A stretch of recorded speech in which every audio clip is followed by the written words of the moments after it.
CEO, Asher Investment Ltd, joins me right here for this. Thank you for coming today. Pleasure. All right. So first, what do you make of this report? Is it necessary for us to, sort of measure the nation's GDP in dollar terms? Well, that's a global currency. And again, when we want to be a global player, then you try to use a global currency. For me, that's where it's obtainable in any economy in the world. Because we do more business in dollars. We've talked about that. Once our currency is not even a global currency. We do more business with dollars, and even when you go to Europe, they are more comfortable with dollar. You go to any part of the world. So definitely, I think it's obtainable anywhere globally. They do the rebasing. Most of all this thing by dollar. So I don't think that's a problem, especially when you want to be a global player. Like I said, now we have our business, the global business that we trade on. We actually get it by dollar, so it's fine.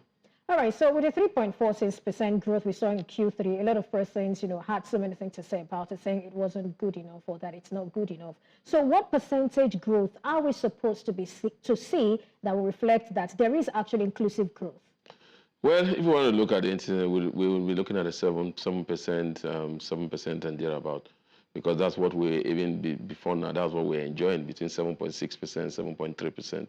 Before we saw that downtrend from 2015 up to where we are.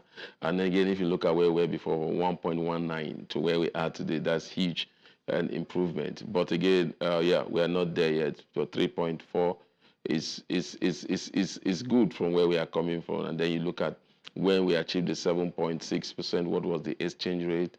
What we have achieved now, what's the exchange rate? What are the variables that were there? And now what was the output in terms of oil production at that time? What is the oil production at this time? So all these add up for us to see that it's really a struggling economy, but to be at the 3-point-something baseline, when you look at global projection and where we are, then it calls for celebration somehow.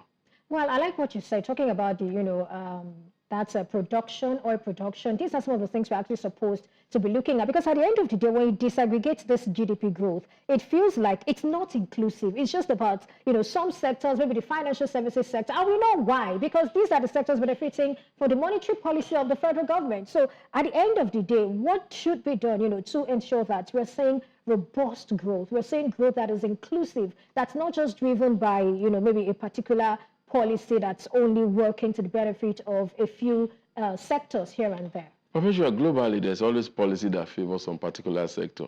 So what do we need to do to ensure that there is inclusive growth? Inclusive growth has to be, make sure each sector also adding to the GDP, either through global addition, like in terms of Nigeria, looking at FX. How much of FX is each of these sectors of the Nigerian economy bringing in?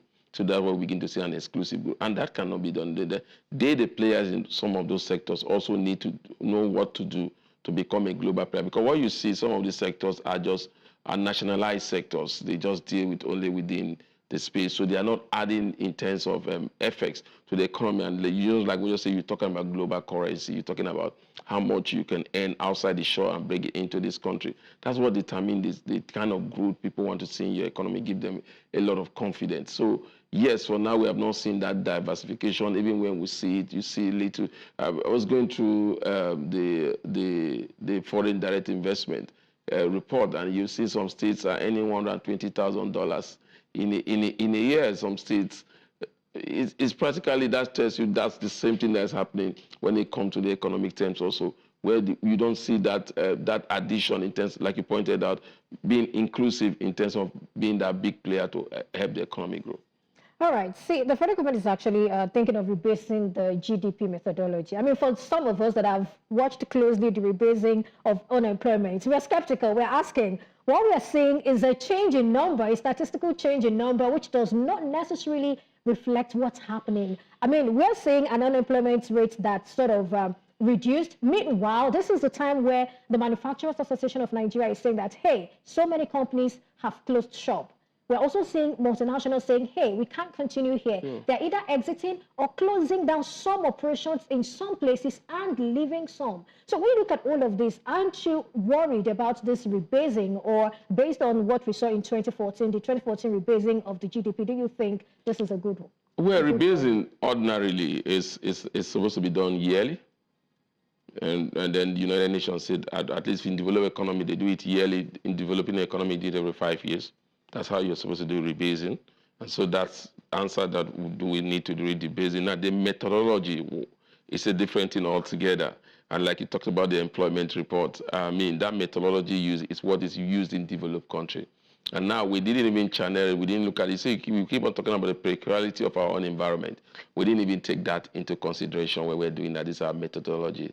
What we're just doing was just looking, oh, if you remember that employment methodology has to do, if you have worked 1 hour in a week, and that means you are employed. Now, globally, when you look at that, 1 hour in a week, that means the person must have worked, that way money are paid hourly.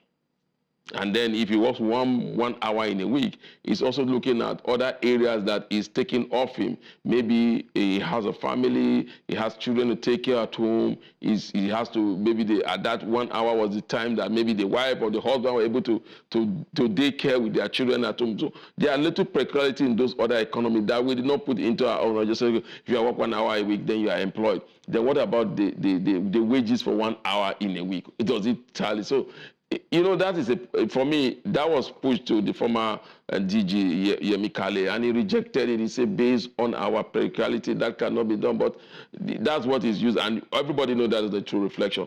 For the rebasing, I think it will not be like that because it's a global best practice. It's a global methodology that you need to use, and that methodology will be used. The last time we have something like that, why you saw that upside, was that the last time we did it, the telecom companies were not included. The time you saw the kind of huge data, we became the largest economy in Africa, even if you say in terms of on paper, was because of the addition of the telecom sector. So definitely, and why do you do rebasing? They do the rebasing yearly or 5 years time, because there's always addition, especially in terms of the global economy these days. There are always addition to the economy. You talk about artificial intelligence, talk about ICT, you talk about fintechs. These are new players to the economy, and sometimes when you do this rebasing, they were not there at that time. Absolutely. Now, the Global Household Survey sort of revealed that the proportion of households that are worried about food scarcity due to financial constraints has doubled from 36.9% in 2018-2019 to 62.4% in 2020. That applies globally. Is it globally, or I mean, what is it globally? No, we're talking about Nigeria here. Then that's if you look at that report, that is not even, that might not be accurate, because you're talking about, when you look at what World Bank is talking about, the poverty level of every Nigeria, how many Nigerian can afford 3 square meals, even 1 square meal in a day is declining by the day. So definitely food security is a challenge for us. And unfortunately, we've not really been able to handle food security. The current administration came up with a policy, removal of tariff for food items coming into the country, removal of VAT on food items. All this has not really come into play yet. So definitely, I'm not surprised. Insecurity is still there. The farmers cannot go to farm in the northeast, north central, northwest, which is the powerhouse of Nigerian agricultural sector. So definitely, you see that. Then again, high cost of production, movement, transportation, high energy costs. All these are impacting on agricultural production and making those that even were able to go to farm, then the cost of it is high. And the average earning of the average Nigerian has not come up. So, it's important to put this question here, because I'm looking at how do you celebrate GDP growth when the real sector, consumers, humans, Nigerians are actually suffering? That's why they said there's what we call an economic trend. There's GDP growth and there's a real GDP. GDP growth is all about productivity in a particular sector that have added so much value to your economy. But that sector might not be that sector that's providing so much job in your economy. Now, real GDP growth is where you move people from poverty level. That is not happening. Now, why is it not happening? If you look at the sectors that are the key drivers of Nigeria GDP growth, let me talk about the telecom sector. When you look at the last rebasing, if you look at the telecom sector, how much Nigeria do they employ, and how much do they employ directly or indirectly? It's not compared to when you get to the service sector, the real services, when you talk about the SMEs that employ over 80% of Nigeria. How much of that value are they adding to the GDP? So that's the challenge, that's the disconnect. That's why you see, GDP growth, but again, it's not reflecting on the people. because you are looking at a particular sector, a formal sector. Okay. Nigeria is not a formal economy. Nigeria is largely an informal economy.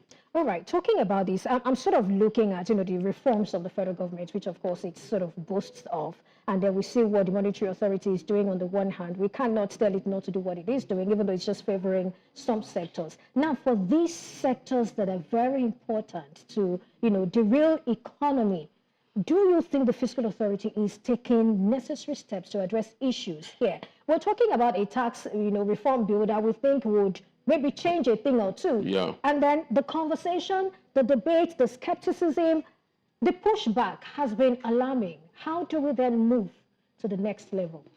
I think when you talk about that, again, smaller business are suffering. And I keep saying we've been doing copy and paste. You have to talk about the copy and paste method, whereby you are not looking at the practicality of our economy. What's really the challenge in our economy?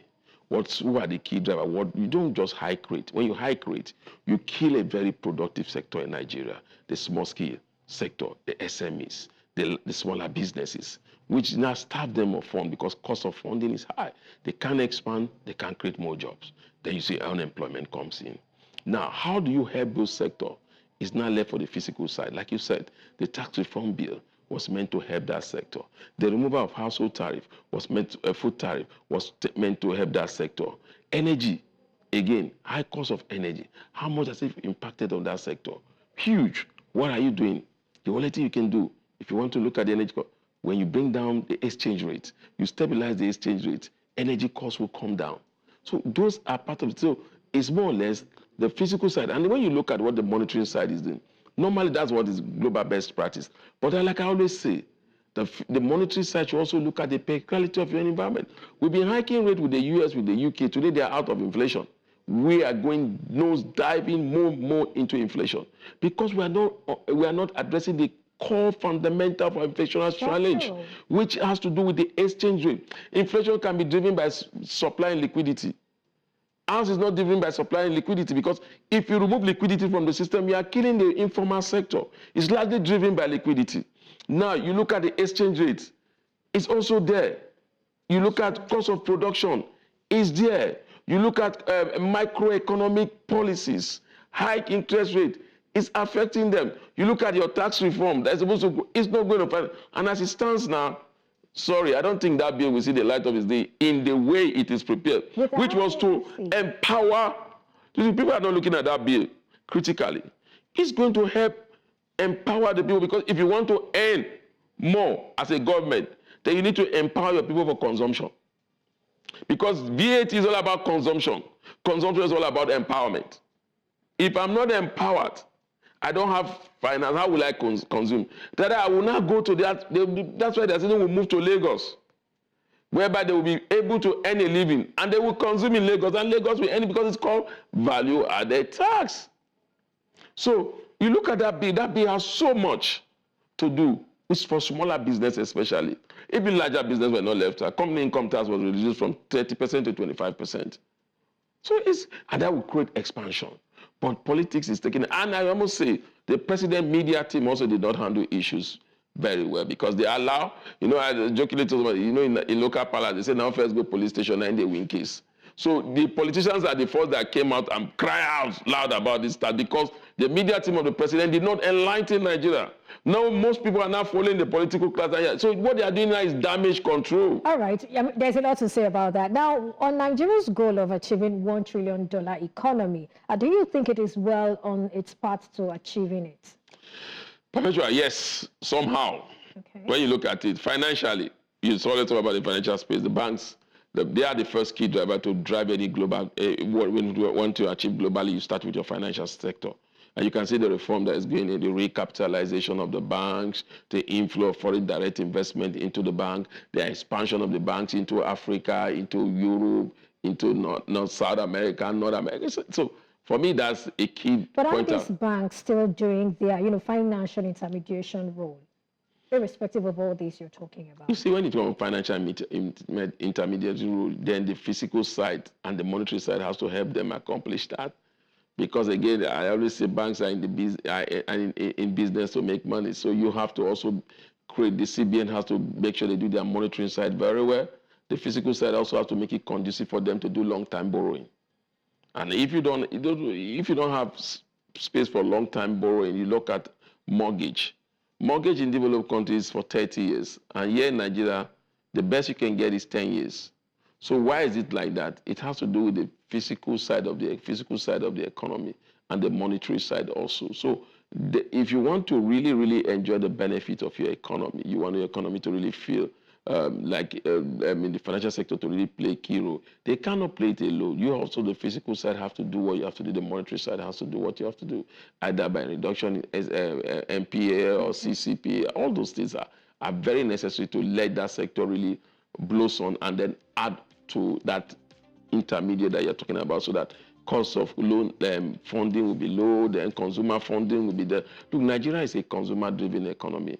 And that's why I was happy when the president came up with the consumer loan structure, credit, because that's the only way we can grow our economy. All right, I guess there's a lot to say, but we just have to end the conversation here. Thank you so much, Muktar Mohammed, for coming on Business Edge today. My pleasure. Thank you. All right, we'll take a break now. When we'll come back, we have one more conversation for you. Stay with us, don't go away. You're watching Business Edge.